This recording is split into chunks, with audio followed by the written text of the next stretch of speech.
Hey everyone, it's Total here again. Today I'm going to be going back again over some of the Legion features. I've learned quite a bit more in my couple of weeks here in beta. Some of this may change. The Legion's still about 3 months away, so uh, take some of this with a little bit of a grain of salt if some stuff is different. But for the most part, there's some very interesting things that I've found out, and I've begun to be able to piece together exactly what it is that you'll have to do once you hit 110 to start raiding. I'm just going to assume that you leveled doing all of the quests, because I honestly don't know why you would level some other way. You kind of have to do most of the quests to get your artifact power and everything, so we're just going to assume that's how you got to 110.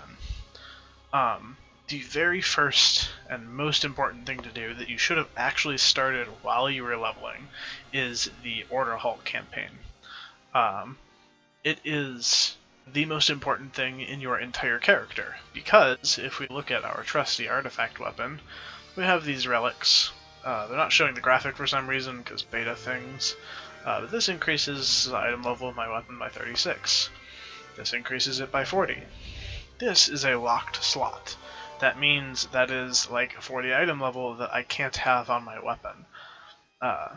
As a result, my weapon is 826. I'm actually 836 item level, and my weapon is still stuck at 826. I even have another holy relic here. It's a 35 item level relic that I could put in the slot if I had it, but I don't have the slot.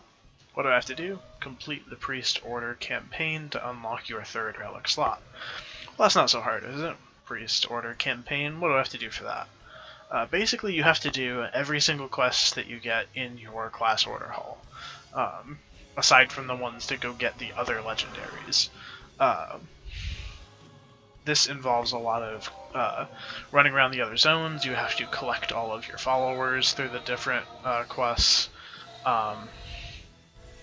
Generally, you have to do a couple dungeons that it will point you towards, but the most important thing here is that there will be 1 or 2 times, depending on your class, where you have to do missions. There's not a choice. You have to do them. This is the last step of the Priest campaign right here, where I have to get 50 Lumen Stone. I get 10 Lumen Stone from each of these missions. These missions take a day, and it takes a day and a half to get a new mission. So it takes, at minimum, 8.5 days to do this quest. And this is absolutely required to have a weapon that is actually meaningful. So with that in mind, order halls are basically mandatory. You cannot decide that you don't want to deal with this whole system. No, you gotta do it. Unless you just want to have a weapon that's 40, 50, 60 item levels lower than it should be for the entire rest of the expansion, you're gonna have to do this at some point. Now thankfully it does automatically give you some higher level followers, like I got this girl and this one, and I have Soul here that's inactive right now. They're usually 109 or 110, so you don't have to worry about leveling too much, but you should consistently try to do some missions to level up your followers, because I know at least for Priest, one of the gated missions that I had to do 5 missions for was at 105, and I didn't have those higher level followers yet, so I had to level my followers to get them up there.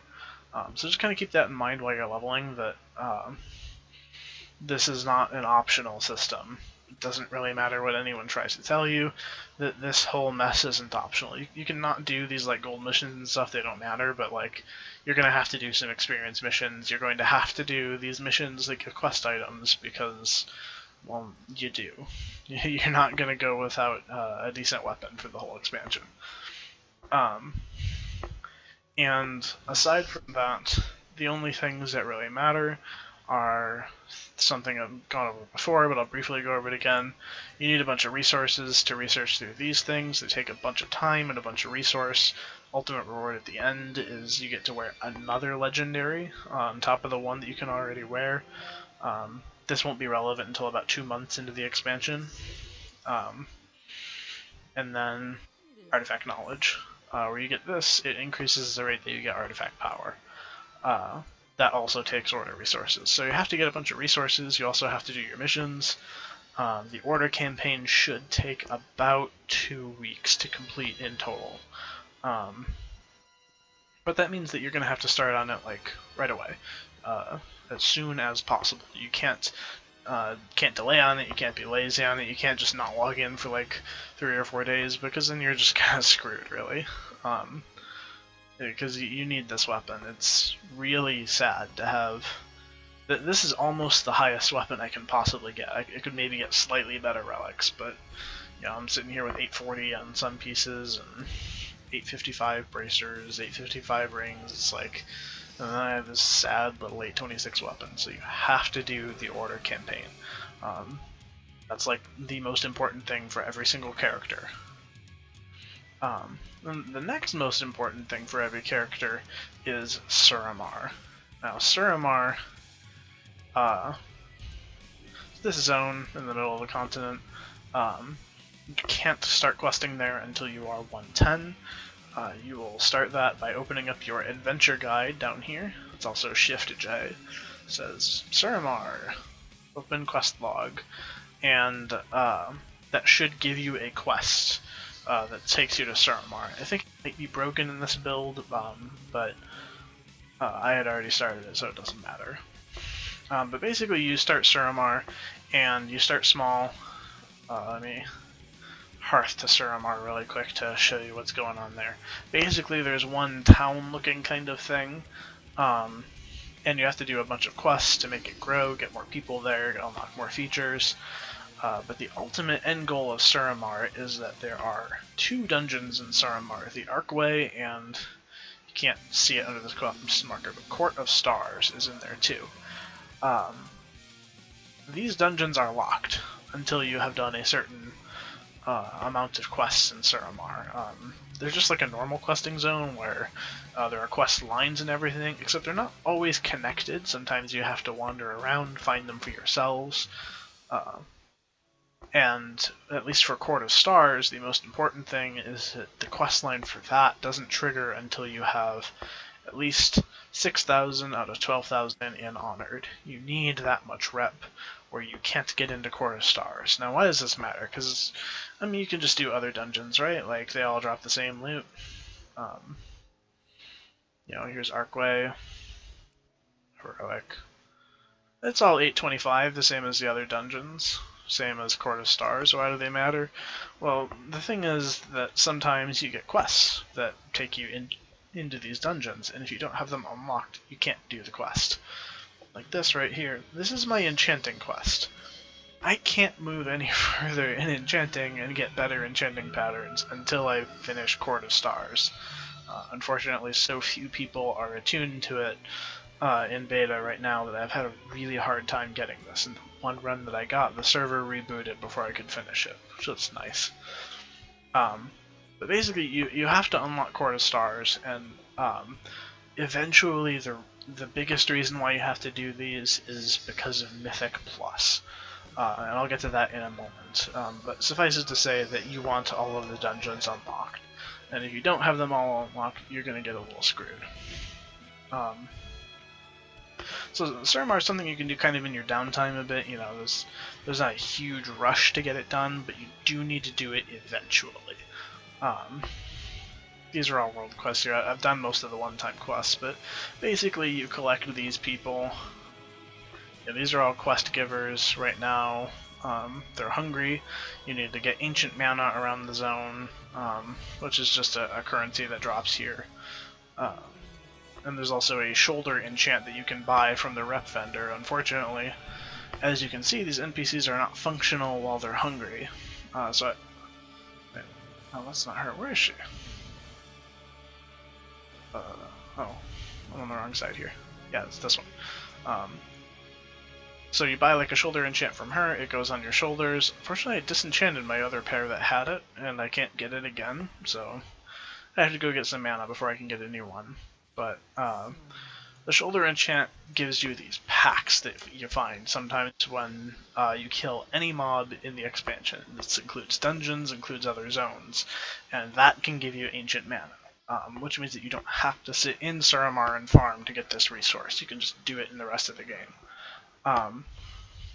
So basically, as soon as you hit Honored, you want to buy that Mana Seeker enchant for your shoulders, and then that will easily let you get to the amount of rep you need, because every time you feed these guys, you get 100 rep, and then you just want to do a bunch of world quests. You know, these each give 75 rep. Some of the bigger ones to kill important mobs give, I think it's 250. Yeah, 250 rep. But Suramar is basically the only other thing besides the order hall that you absolutely have to do. It's not something you can just ignore forever. But again, there's not a huge rush to do it like there is for the order hall. Unlocking Court of Stars is nice, but not great. Although I think there are a couple classes that their order campaign does require you to go into Court of Stars, or at least the Archway. It's a lot easier to unlock the Archway than it is Court of Stars, but I wouldn't put Suramar on the back burner too quickly. So yeah, basically while you're working on those two things, then you just follow the normal traditional gear path. You do heroic dungeons. I want to say at Legion launch that you can do normal mode dungeons. You don't get to do heroic dungeons until you are 810 item level.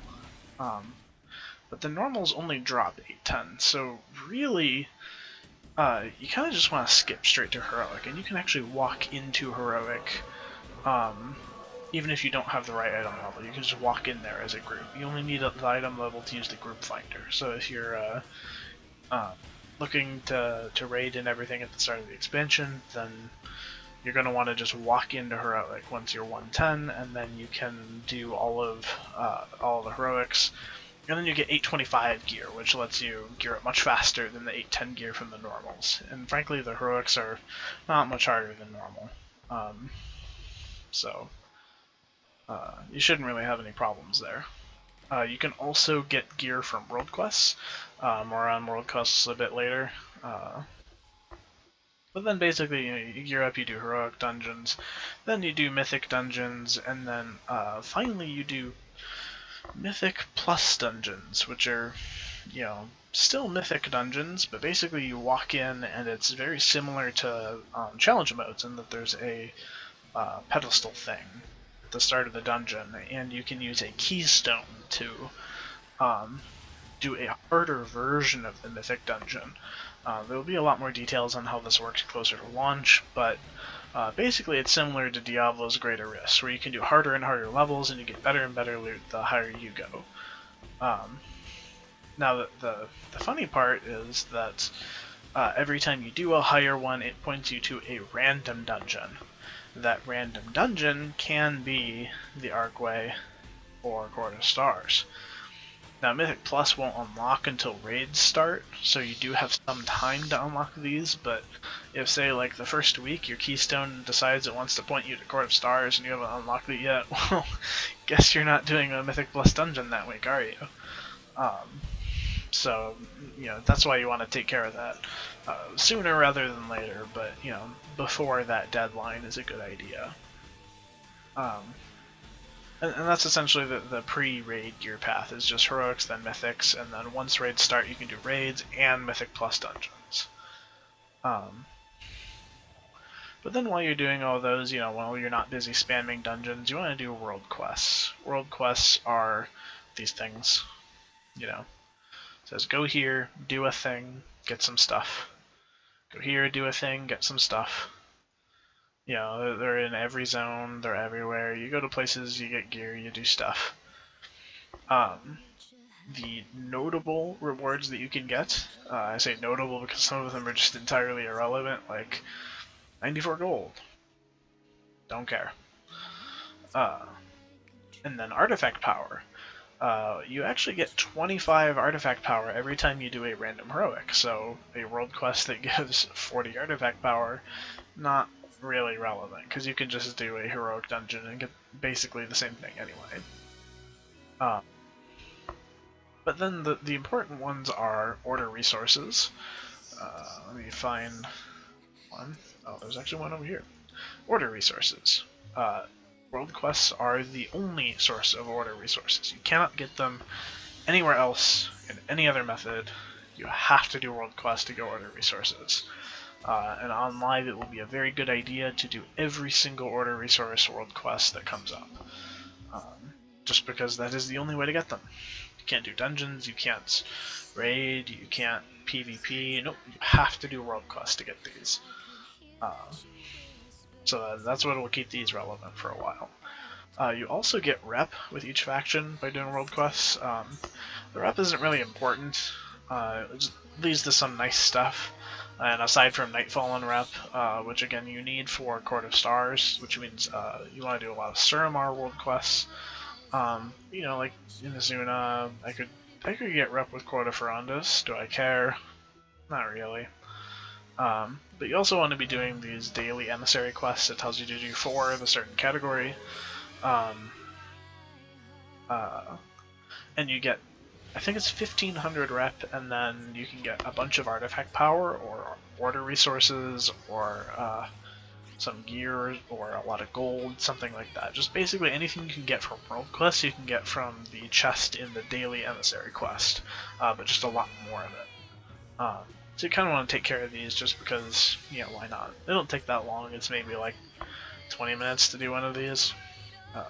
So they're pretty easy.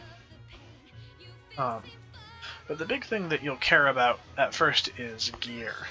Now, you can see here I have an 835 piece. When you first hit 110, that will say 810 plus, and it'll have slightly lower stats. Basically, the way the gear from World Quests work is that it's tied to the dungeon item level loot, in a way. His base is 840 for Mythic. Okay, so it's sort of tied to it, but not really. Basically, there's 3 levels of gear you can get from World Quests. It starts giving you 810 gear, which is the same as normal dungeon gear. And then the instant you hit 810 item level, then any world quest you get past that will then give 825 gear instead of 810. And then when you hit 825, then they start giving 835 gear. Which is 825 is about where you should be to start Mythic Dungeons. And then you can just gear up a little bit with World Quests beyond that. Now, all these can still roll Warforged and something new called Titanforged, which I guess is like Super Warforged. Yeah, I have this is 855. This was originally supposed to be an 840 piece, so I guess it's like Super Warforged or something like that. Not really sure how that works yet. Basically you do some world quests to get some gear. They're a nice boost to gear, but you can't gear solely through those. So you're gonna have to do some dungeons. But the world quests are very nice at filling in the gaps and giving you a nice early boost. Now there's also world bosses. Where are we? Here we are. These world bosses drop. I don't know if I was gonna say 860. I'm pretty sure it's 850. I don't know. But anyway, there are these world bosses, and you get loot for them. Sometimes there's world quests for them. I have one in Stormheim. 1,000 order resources. Whoa, I have all week to kill Nidhogg. They're just like any other outdoor world boss. You can do them with, as few as like 10 people. You can do them with as many as 40, whatever. You do them, chance at loot. You know how this works. It's just that there's like 10 of them now. There's, what is it? Oh, it's not 10. Is it 10? I don't know. There's basically a bunch in each zone. They don't drop trinkets. They just drop, actually, this one drops a trinket. Okay, some of them drop trinkets. Yeah, they don't have very big loot tables, but, you have a chance of getting some loot, which is some nice. Nice. So basically you want to gear up through some world quests. You want to always do the ones that give resources and the ones that are for each day. And then you just kind of want to fill with dungeons between there. And in the meantime, you want to be working on Suramar, and anytime you have a quest that says your class campaign, like this is Priest campaign, you just want to do these as soon as humanly possible, because that leads to getting your weapon a lot better. Now the final piece of the puzzle that is somewhat weird, that I think they're going to change a lot of the numbers on these, is crafting. Crafting is it's really messed up, this expansion. Like, so basically you do these elaborate quest lines and you get these patterns. It's gear. It's 800 item level. And then you look at the world quest gear and it's like, wow, I can get 835 item level from doing a world quest. Why do I want to make an 800 item level piece? Well, to answer that, we're going to have to go to Dalaran, because in Dalaran is the Obliterum Forge.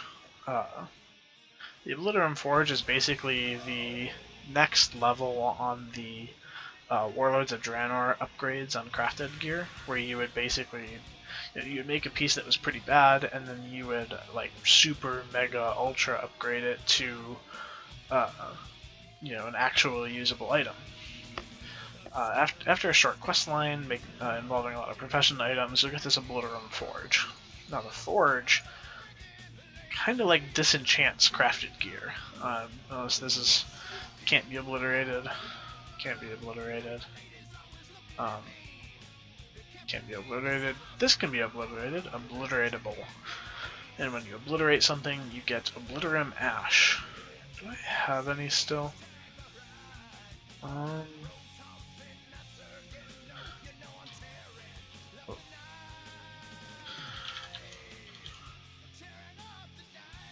No, I'm missing my Obliterum Ash.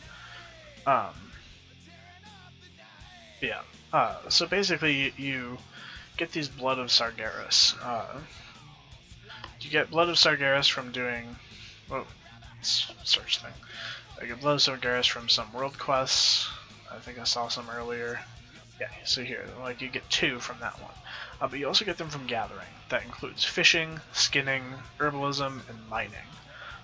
Which means that they're technically unlimited, but it takes a lot of time to get them. Not too dissimilar to the whatever the bloods are called that they introduced in 6.2 that everyone actually just gets them off Kazakh.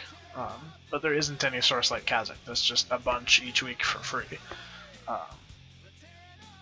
And so basically you use the Obliterum Forge that takes Blood of Sargeras to run, and you blow up crafted gear with it. When you've blown up enough crafted gear, then you get an item that lets you upgrade a crafted piece.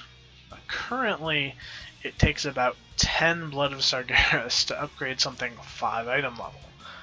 This might seem a little strange because, you can get 835 items from World Quest. That means you have to upgrade something 7 times or take like 70 Blood of Sargeras to get a piece that you could get from a World Quest.